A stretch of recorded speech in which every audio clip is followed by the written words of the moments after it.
Hollywood's golden age glittered with promise. Studio contracts, red carpet premieres, names in lights. But behind the velvet curtains and locked penthouse doors, another industry thrived, one built on secrets, leverage, and bodies traded like currency. Some stars climbed willingly, others were pushed by their own families. A few tried to escape and paid with their lives. These aren't the stories you'll find in official biographies. These are the truth the studios buried, the scandals they silenced, and the prices paid by 15 legends who discovered that fame in Hollywood's golden era came with costs no contract could capture. If you're ready for the unvarnished truth about old Hollywood, subscribe now. We're exposing what the studios spent fortunes to hide. Elvis Presley, the patron's investment Memphis, late 1953. Elvis Presley was 18, living with his mother in a cramped apartment on Winchester Street. By day, he worked in a factory. By night, he haunted the bars where struggling musicians gathered, dreaming of something bigger. Then he met Gladys Porter, a businesswoman nearly 2 decades older, known for investing in promising young talent. Financial records later exposed by the Memphis Commercial Appeal revealed that within 6 months, Elvis suddenly had money for new suits, a Gibson guitar, and regular appearances at luxury hotels like the Peabody and the Chiska, the same hotels where Gladys Porter was frequently spotted. A front desk clerk remembered them arriving late at night, always booking high-floor suites. Elvis often carried his guitar. When they left, Gladys would hand him an envelope. He never counted it in public. Rumors intensified when nurses at a private clinic in East Memphis revealed Elvis had visited several times for reproductive health checkups, despite having no public girlfriend. His doctor later hinted that Elvis was healthy, but constantly requested sleeping pills. "I think he was trying to forget something," the doctor said in a 1987 interview.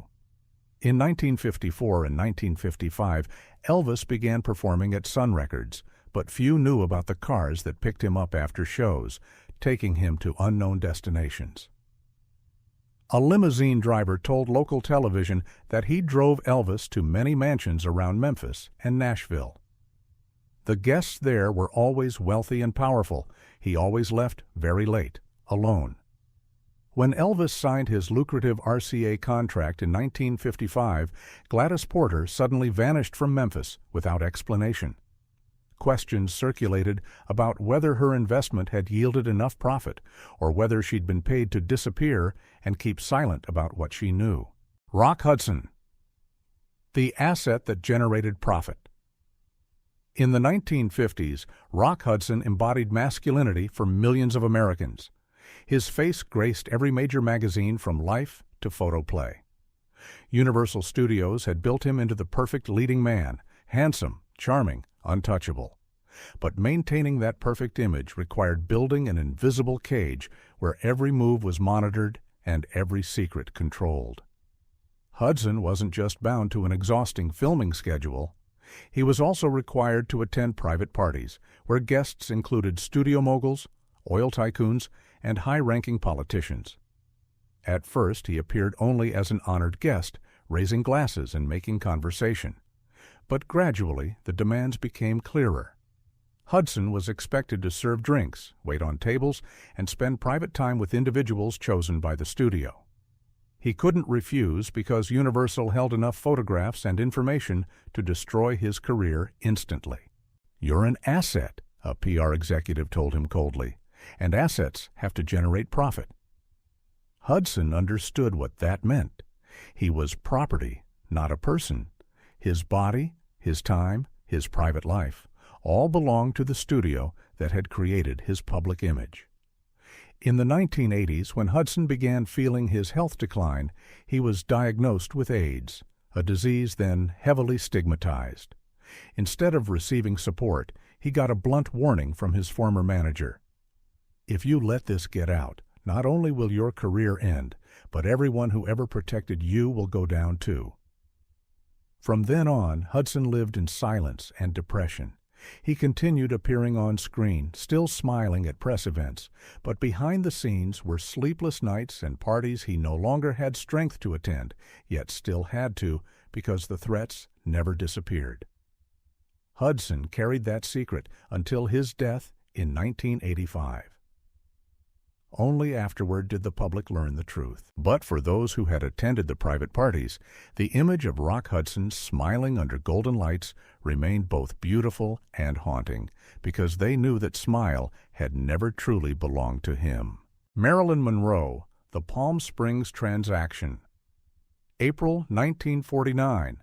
A mansion on South Palm Canyon Drive in Palm Springs hosted a party that would change one woman's life forever. Harold Zukor, the powerful 20th Century Fox mogul, had invited New York tycoons, prominent directors, and entertainment journalists. But the main room was reserved for a select few, including a 23-year-old unknown named Norma Jean, soon to be Marilyn Monroe. A freelance photographer hired for the event accidentally entered the VIP area. His camera was immediately confiscated. A security guard leaned close and whispered, "This party must never get out. You understand?" He understood. He had stumbled onto something forbidden, something that powerful men paid to keep hidden. A waiter working that night remembered seeing Norma Jean in a white satin dress, walking like a dream, but with eyes full of sadness. A studio executive whispered something to her. She nodded and disappeared from the room for nearly an hour. When she returned, her lipstick was smudged, her hair slightly disheveled, but she kept smiling as if nothing had happened. Weeks later, Marilyn began appearing at high-profile auditions. The press called her Hollywood's new discovery. But the Palm Springs rumor circulated quietly among those who knew. Nurses at a Los Angeles maternity clinic claimed they often saw her arriving early in the morning, wearing dark sunglasses and wide-brimmed hats, always trying to avoid recognition. Tabloids hinted she had at least one abortion between 1950 and 1951, though nothing was ever proven. Those close to Marilyn said she never truly left that room in Palm Springs. She could beam brightly on the set of All About Eve, but once alone in her dressing room, she would sit silently for hours, her eyes vacant and haunted by memories no one else could see. James Dean, The 14th Floor Contract, summer 1953. James Dean was nobody, a skinny young man delivering mail in New York, dreaming of breaking into film. Steve McQueen, already making waves, whispered to him at a Greenwich Village bar, "I know someone who can open doors for you, but you have to be ready to walk through them." That someone was Howard Strickman, a Warner Brothers producer nicknamed the Kingmaker, because one nod from him could transform an unknown into a star overnight. McQueen took Dean to a private party on the 14th floor of the Warner Building. Strickman entertained guests in a wood-paneled room overlooking Hollywood Boulevard, where deals were made that never appeared in contracts. A waiter from that evening recalled seeing Dean disappear with Strickman into a small screening room. The door stayed shut for over an hour. When they emerged, Dean was buttoning his shirt while Strickman poured him a drink, like two men who had just finalized something important. 2 weeks later, Dean received an audition call for East of Eden. He was cast immediately with rare privileges, choosing shooting dates, requesting script changes, receiving a brand-new sports car as his personal vehicle. The Hollywood Reporter published a cryptic piece hinting that Dean had signed a contract that's not only on paper. The article was pulled within 24 hours, but hallway whispers persisted. Someone had photographed Dean leaving Strickman's Beverly Hills apartment at 3 a.m., wearing Strickman's shirt. Those close to Dean knew he wasn't comfortable with this arrangement, but Strickman held too many keys. As time passed, Dean began feeling the entanglement like a noose tightening. In September 1955, he confided to a friend that he wanted to reveal everything, considering a magazine interview exposing how he really got his first role. Days later, on September 30th, Dean's Porsche collided head-on with another car. He died instantly at 24. The official record called it a traffic accident, but those who knew about the 14th floor found the timing too perfect not to raise questions. Joan Crawford, the Kansas City Erasure. Before becoming MGM's queen, Joan Crawford was Lucille Faye Lesueur, a teenager surviving in the smoke-filled bars of Kansas City. In 1922, at just 17, she worked as a waitress in a small club on Main Street. The job didn't pay enough. According to a former co-worker, Lucille began taking clients after hours to afford rent and decent dresses. Her customers were mostly local businessmen who understood this was no ordinary bar. Everything stayed discreet. For Lucille, it was temporary survival. 7 years later, Lucille had transformed into Joan Crawford, MGM's star, a magazine cover face living in a Beverly Hills mansion. But one summer afternoon in 1935, as she prepared for a press conference, an envelope arrived at her estate. Inside was a photograph of her sitting beside a middle-aged man in a Kansas City boarding room. The dim yellow light couldn't hide her face. Unmistakably, Lucille Faye Lesueur. The photo came with a note. "We had a great time on Main Street. Now it's time for you to return the favor." The sender was a former client now owning a chain of theaters across the Midwest. Crawford knew if this story emerged, her career would collapse instantly. That night, she had her driver take her to meet him at a Chicago hotel. The meeting lasted exactly 1 hour. Afterward, he left with a small suitcase, and Crawford returned to Hollywood as if nothing had happened.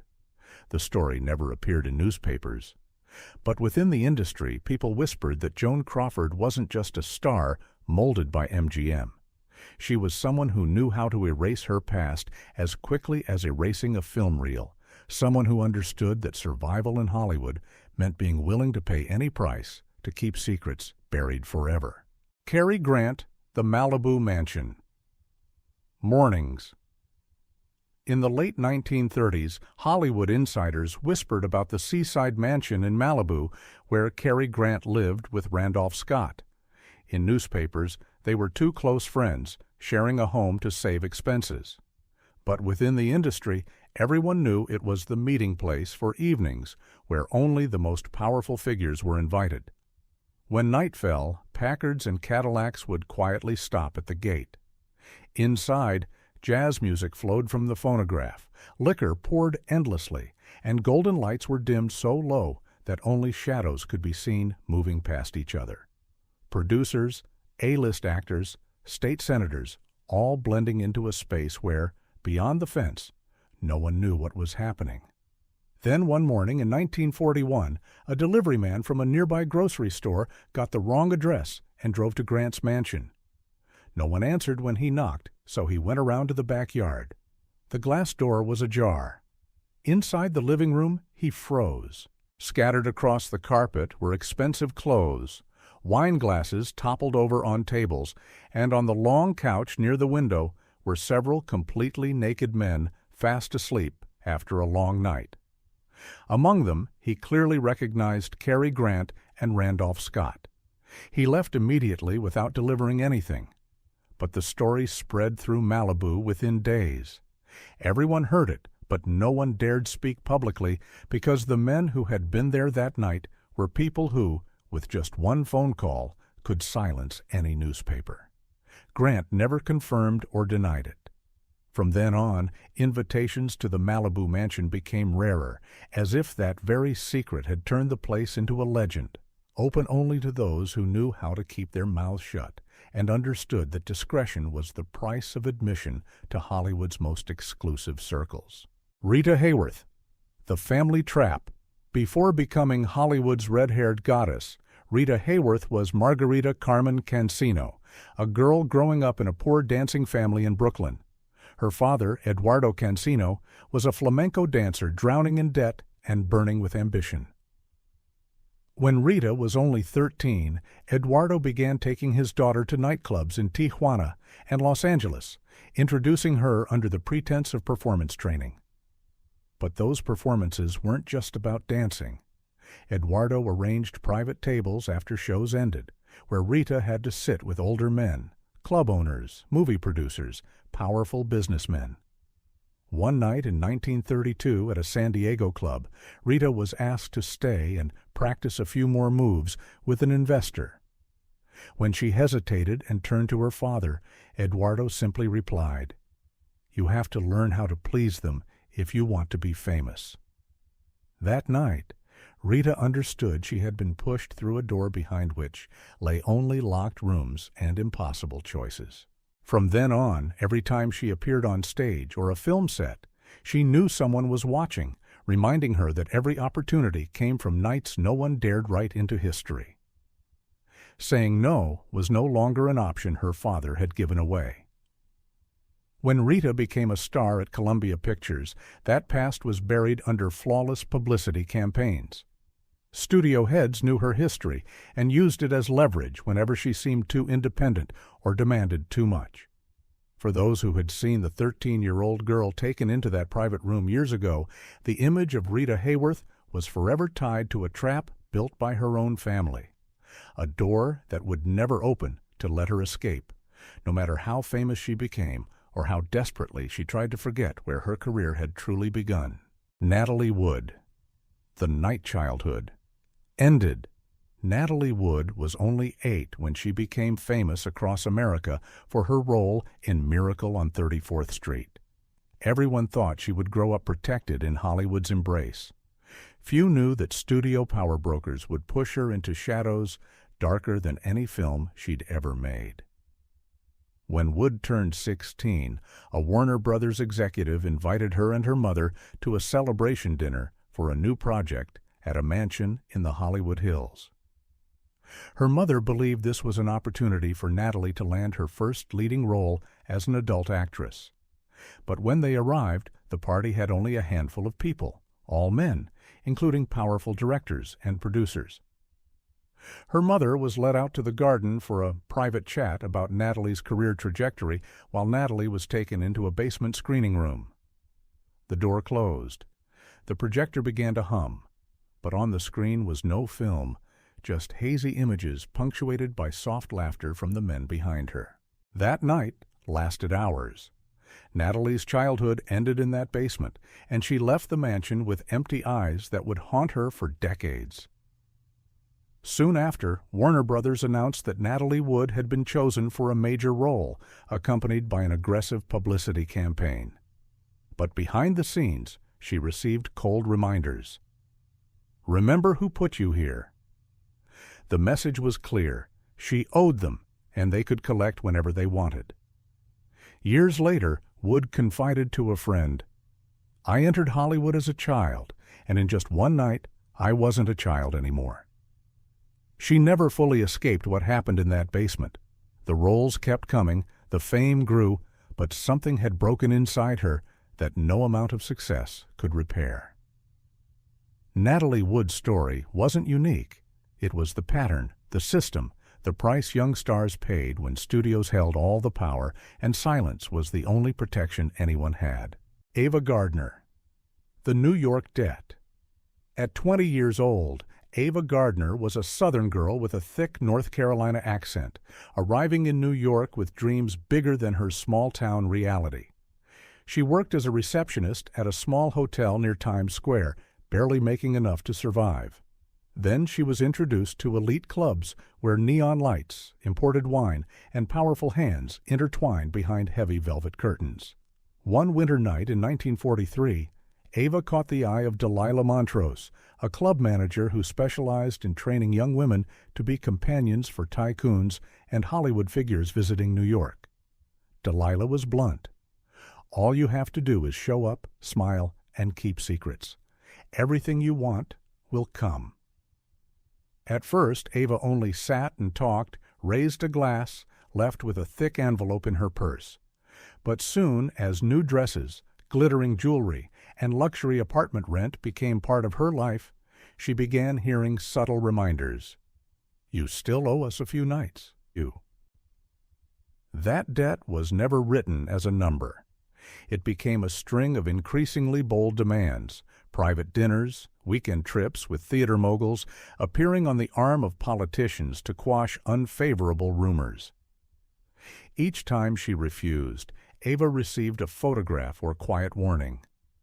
"We keep everything." When Ava rose to fame in Hollywood, the net from New York never loosened. She was offered big films, but could be summoned back to the city any time. Insiders whispered about casting meetings where Ava didn't even read the script. One call from Delilah, and the role was hers in exchange for a sleepless night in some penthouse. Ava Gardner once told a friend, "I could buy anything except freedom." The New York debt kept her chained throughout her entire career. Even when she became one of Hollywood's biggest stars, she remained owned by people whose names never appeared in credits, but whose influence determined every major decision in her life. Grace Kelly. The Manhattan Photographs. Before becoming the Princess of Monaco, Grace Kelly endured struggling years in early 1950s Hollywood. She was a B-list actress taking supporting roles in films few remembered. Within the industry, quiet whispers suggested Kelly had been introduced to a shipping tycoon with deep connections to major studios in New York and Los Angeles. Only weeks after a secret meeting at a Manhattan hotel, Kelly suddenly landed a role in Mogambo, 1953, the film that earned her an Oscar nomination and transformed her career overnight. But along with opportunity came shadows. In 1954, while Kelly was filming Rear Window with Alfred Hitchcock, a brown envelope was delivered directly to the set. Inside were 3 photographs taken at that Manhattan hotel years before. Not explicit, but enough to spark a media storm if they ever surfaced. Accompanying them was a handwritten note. "An opportunity in exchange for silence. If you know what's good for you." That night, Kelly disappeared from the set, boarding a flight to Philadelphia. Days later, word spread within the industry that a large sum of money had been transferred to an account in the Bahamas, and the envelope of photographs had vanished from existence.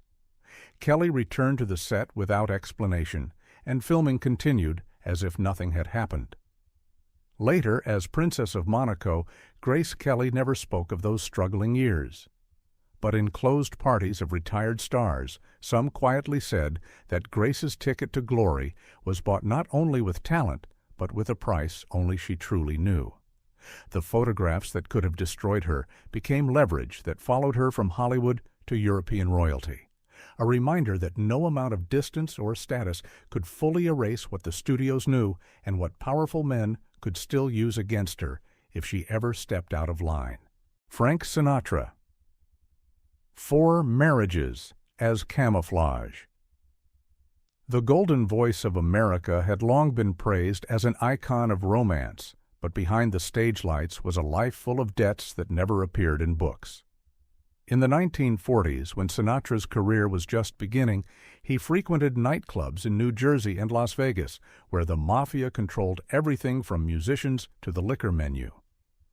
There he found luxury goods only those in the underworld knew how to trade: smuggled liquor, rare antiques, and white powder that kept people awake all night. These expenses quickly outpaced his income, forcing Sinatra to accept private invitations from powerful figures, singing at parties where no recording was allowed, acting as companion for those who needed to hide their loneliness. Rumors of a same-sex relationship with a New York tycoon surfaced in a tabloid, prompting immediate action. Only months later, Sinatra married Nancy Barbato, his first wife. But this marriage didn't extinguish rumors, and it ended after 12 years. 3 subsequent marriages, to Ava Gardner, Mia Farrow, and Barbara Marx, also dissolved quickly. All 4 relationships shared one striking commonality: not a single child was born. Insiders believed this was deliberate, ensuring he would never be tied to any relationship long enough for the past to resurface through family investigation or inheritance disputes. Each marriage served dual purposes: genuine affection mixed with strategic damage control. When rumors circulated about his private life, Sinatra would be photographed with his wife, giving interviews about domestic happiness. The marriages created plausible deniability, making it harder for anyone to question his masculinity or suggest relationships the public wasn't ready to accept. Sinatra's pattern revealed how Golden Age stars used conventional relationships as shields, understanding that marriage provided cover that fame alone couldn't guarantee. His 4 marriages weren't just romantic failures. They were calculated moves in a decades-long campaign to protect secrets that could have destroyed everything he'd built. Elizabeth Taylor, the top-floor coordinator. In the 1960s, Elizabeth Taylor wasn't just Hollywood's #1 star. She was the person MGM trusted with special assignments involving maintaining relationships with tycoons and powerful figures outside the film industry. In MGM's internal files, alongside certain other names, Elizabeth Taylor appeared as a discreet coordinator, capable of inviting fresh, promising faces to exclusive dinners reserved for the club on the top floor. One story few dare mention took place in 1962. Taylor was said to have personally contacted a rising young actress named Lorraine West, inviting her to a party at the seaside estate of Charles Beaumont, a Texas oil magnate. That night's gathering included not only tycoons, but at least 3 high-ranking figures from Washington, one of them a senator campaigning for the presidency. 3 days later, Lorraine West unexpectedly appeared in the Los Angeles Daily in a cryptic interview, claiming that Hollywood is selling young faces to the hands of power. The article lasted only 48 hours before being removed, and Lorraine vanished immediately afterward. Friends claimed she planned to fly to New York, but the airline had no record of such a trip. A witness in Santa Monica insisted they saw Lorraine step into a black Cadillac, and no one ever saw her again. A former MGM assistant whispered, "What happened to Lorraine made everyone realize this was no longer Hollywood's game. When you touch names in politics, the line between cinema and power becomes deadly." Elizabeth Taylor never publicly commented on the Lorraine West incident, but many believe that after this episode, she became far more discreet. Any invitations she extended, if they happened, were carried out so skillfully that no trace was ever left behind. Taylor had learned the most important lesson of Golden Age Hollywood. Survival meant knowing exactly how much to reveal and when silence was the only safe option. Sophia Loren, The Protective Marriage. Before becoming a global cinema icon, Sophia Loren was the precious jewel of Italian cinema, discovered and nurtured by renowned producer Carlo Ponti, 22 years her senior. In the public eye, Ponti was her lover and career pillar. But within the industry, rumors told a different story. Ponti was the one who brought her into exclusive evenings reserved for the powerful in Rome and Milan. These nights were unlike ordinary parties.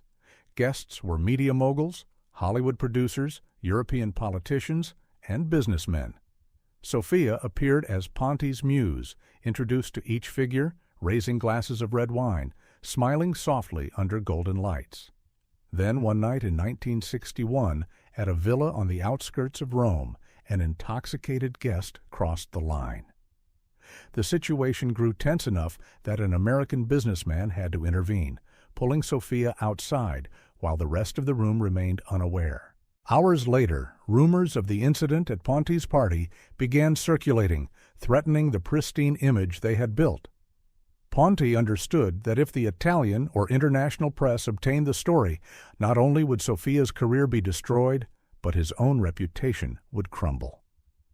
A few months later, despite Italy's complex laws regarding divorce and remarriage, Carlo Ponti announced his marriage to Sophia Loren in Mexico. The 22-year age gap became a subject of gossip for years. But to those who had attended those powerful evenings, their marriage wasn't just love. It was also a calculated move to bury a secret no one dared unearth again. The marriage provided legal protection, making Sophia untouchable in ways a girlfriend never could be. It transformed her from vulnerable asset to protected wife, creating boundaries that even the most powerful men had to respect.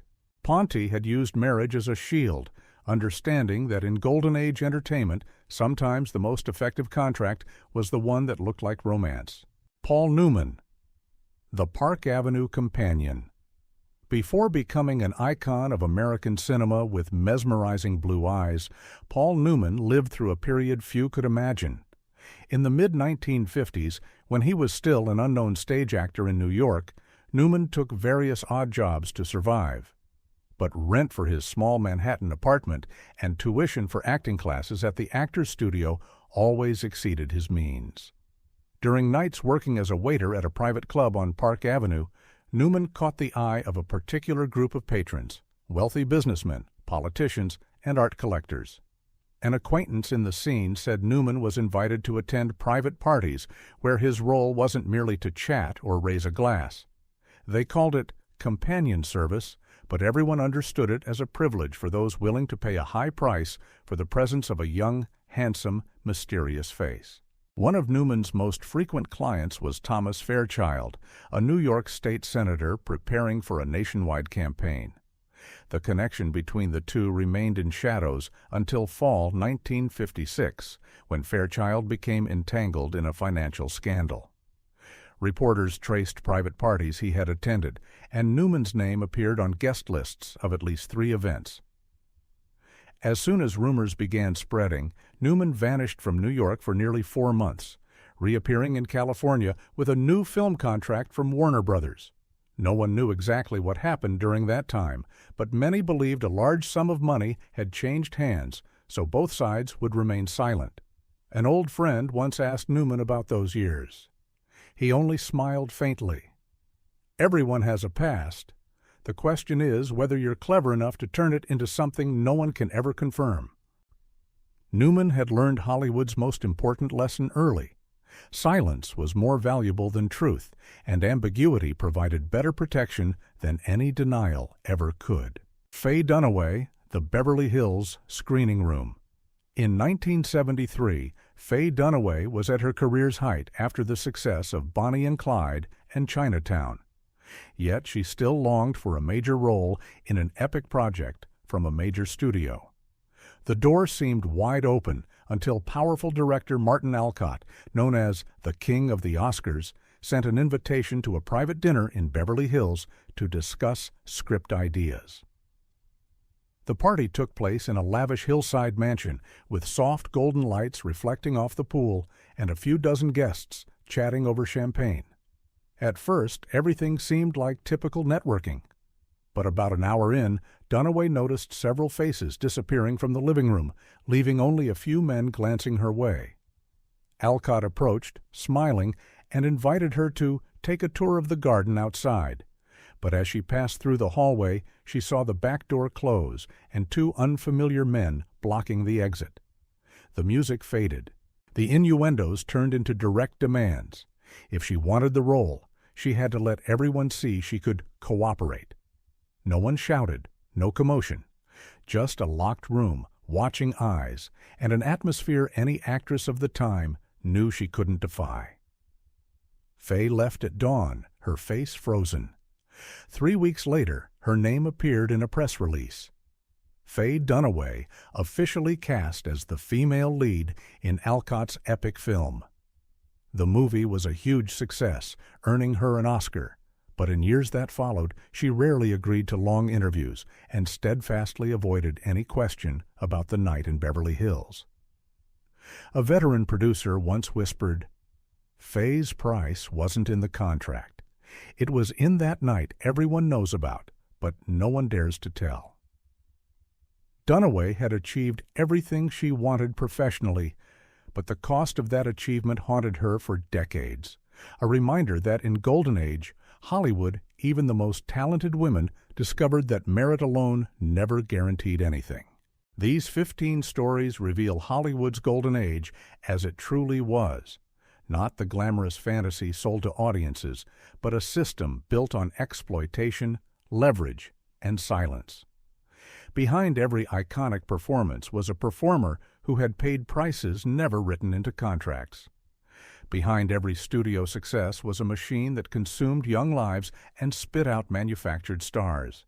The patterns are unmistakable, talented individuals forced to trade their bodies for opportunities that should have come from talent alone.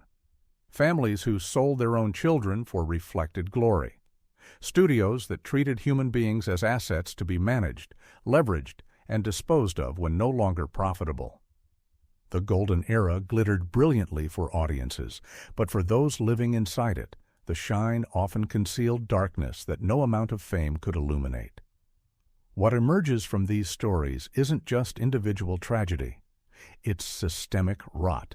Hollywood's golden age operated on an unspoken understanding that success required silence about what happened behind closed doors. Those who tried to speak out vanished. Those who resisted found their careers destroyed. The only path forward was compliance, and the only protection was becoming powerful enough that the system needed you more than you needed it. If these revelations moved you, subscribe for more untold Hollywood history. The official biographies erase these truths, but we're committed to exposing what the studio spent fortunes to hide. Share this video to help spread the real story of Hollywood's golden age.